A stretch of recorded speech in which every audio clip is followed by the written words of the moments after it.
hold the collar. Now grab the collar and grab the arms. You're gonna try to stand up. Okay. I'm gonna try to do the sweep here. But now I'm gonna let the bar fall. Here, I'm gonna sweep him. But now you're gonna try to come back. Push me in my rib here.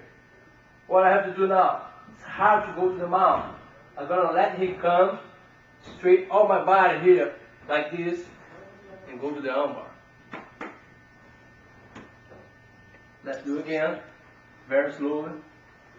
First step, I'm gonna start to stand up. My second step here, put my hand here, and now strengthen my body. Go to hit the mount, go to mount him, but now you're gonna block me here. Now it's hard to keep trying to mount, but I can straighten all my body like this, and now look the arm. Very easy to go to the armbar.